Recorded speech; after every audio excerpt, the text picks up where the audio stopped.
Good evening again. The answer that you're looking for is yes, I'm still wearing the same clothes because I'm trying to spam record all of these tackle talks at the same time while I have time, while Willow's sleeping, and for whatever reason I think the lighting looks good here. I'm sure someone will have an issue with it, but at this point I really don't care because this is what's happening.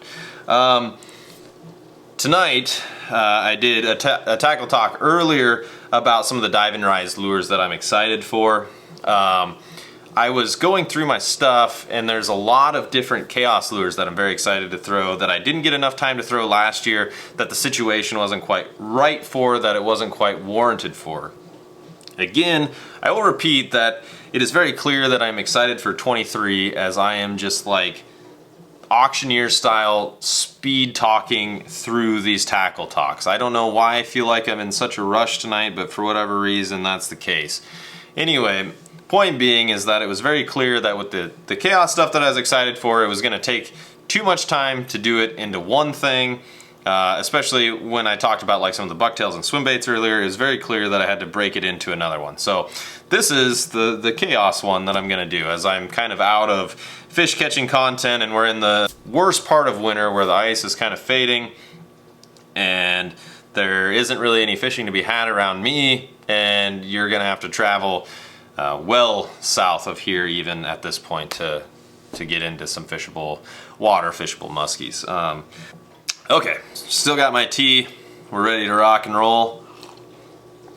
Let's talk about some chaos stuff. Okay, so let's start the list with something I didn't have access to. Well, no one really did except for a few of the chaos guys last spring that I have access to this spring.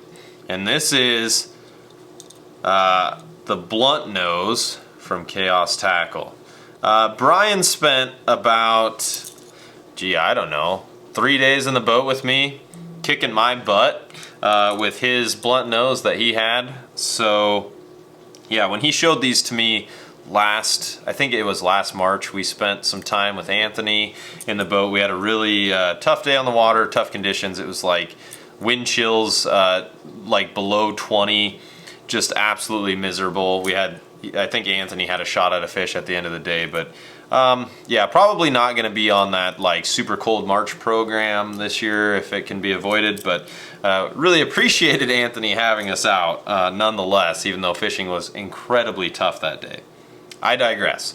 The Kodiak, ouch, those hooks are sharp. The Kodiak blunt nose is just a really nice profile. It's kind of like 5.5 inches. Really good for that springtime bite. And the thing that I really like about the blunt nose over most of your standard glides that people are throwing around this spring is it gets deeper, probably twice as deep as most glides.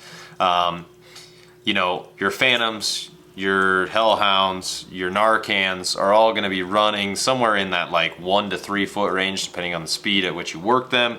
You know, even at a moderate pace, these blunt noses are going to be operating somewhere, you know, 4 to 6 foot down.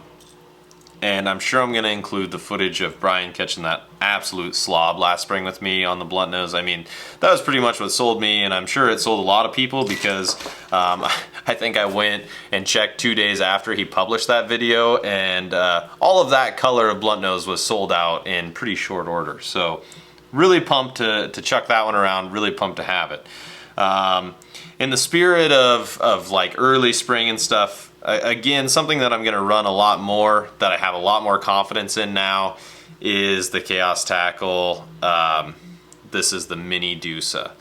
Again, I caught some fish with it last spring, later in the spring, and it was one of those things where, you know, they were keying so much in on those smaller bait profiles that I had to do something that was a little bit smaller than like a toad or a MidDosa, but like a little bit different than the dive and rise or glide that Ben and then Brian was throwing most of the day. So it was just kind of one of those deals where it worked out to where I more or less had to fill a niche, and it worked out well for me. Caught some fish on it, developed some serious confidence with it. Looking forward to throwing it again this spring. Another one that I didn't have last year, that after watching Brian crush on Eagle, is the little Bubba here. really looking forward to chucking that guy around in that early post-spawn phase. Between this one and Buckos, I think we're gonna have some serious bases covered with a smaller profile, walk the dog, that maybe those fish aren't used to seeing. They're used to seeing the bass profile, which is smaller than these, and usually a musky profile, which is significantly larger. But meeting in the middle there, I think, is going to be absolute money. Another one, floating the topwater thing, pun intended, floating the topwater ideas, would be the Psycho Flat. Again, I think that this profile is going to work really, really well here in Iowa and in the waters I fish in Wisconsin. It's one of those things, I had one of those Bomb Squads MK56s, or 65s, excuse me. Really cool baits, run really, really well. They do exactly what they're supposed to as advertised, but for some of the programs that I run here and then in Wisconsin, they're a little bit big. I see why in Minnesota those things excel the way that they do, but unfortunately I just don't think that those fish key in on profiles. I'm not saying that they won't eat those profiles that big here, but key in on that profile in the same way as Minnesota muskies might. Anyway, I digress. Excited to throw this. This is much more similar to the profile of kind of a Lee lures that I've had some success with as well, but I think this one's gonna put off a little bit more noise, clang and clack, and just kind of have a little bit different vibe than those Lee lures ones that I'm used to throwing. So again, really pumped to chuck that around sometime this spring. All right, next one is gonna be the 8-inch Navin. Again, Brian has had a ton of success around me with these. I have not had the same amount of success. I think this is the Moss Shad color. This would be another one of those baits where I've had like a ton of follows with it and have not been able to connect for whatever strange reason. Hoping to change that again this year.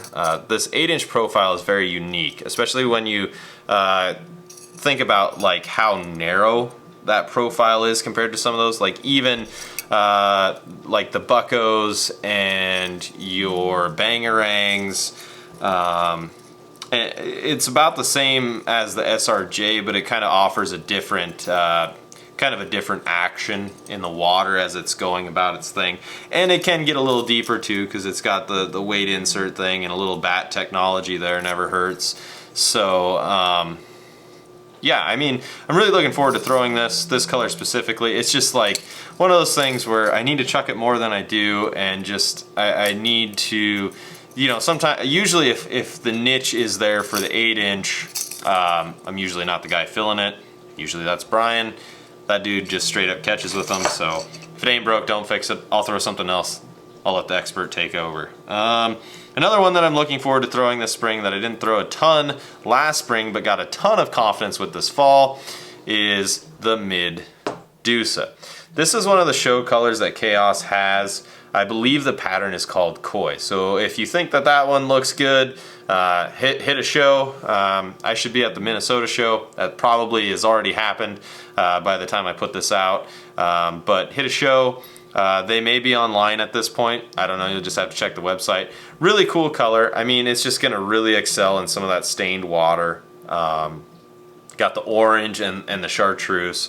This thing is gonna absolutely crush here in the fall. I mean, it'll crush anywhere, but specifically for me, I'll look forward to throwing this one in the fall. I mean, this guy is just, yeah. That profile, you know, 11 inches stretched out is just really hard to beat. Year in and year out. Just a really solid bait. I think it was easily my top producing bait this year. So really looking forward to chucking the MidDosa in 23. Caught some on the regs, or didn't catch some on the regs. Hooked up on the regs a few times, was not able to convert, but just kind of is what it is. Muskies will be muskies. But that's kind of the Chaos lineup that I'm looking forward to throwing this spring. Obviously there will be plenty of other stuff in there, Poseidons and, you know, whatever niches need to be filled, whether it's shums or round noses in the fall or 10-inch Navins later on in the year. I've had plenty of success with those. They're great baits. I'll probably end up picking a couple of those up at the Minnesota show. But as always, I really appreciate you all tuning into my tackle talks. I'm just kind of trying to speed run through a few of these tonight. so that way I can get some stuff out to you guys, and then hopefully spring will be here and I can get on the water and maybe dumb into some pre-spawn muskies. But that's kind of it for tonight. If you'd be so kind, if you haven't already, please consider subscribing. Good luck in 23. I'm sure you guys will crush it. If I don't crush it along with you, it won't be from lack of trying. So I've got some big stuff in the works. Hopefully it all comes to fruition. Again, if not, it won't be from lack of trying. But yeah, if you're interested in booking a trip with me or someone in the state, feel free to message me anytime. I will gladly work those connections. If you don't want to book with me and would want to book with someone else, I'll see what I can do to connect you with the right people. As always, I appreciate everyone watching. If you'd be so kind, consider subscribing. I'll catch you in the next one.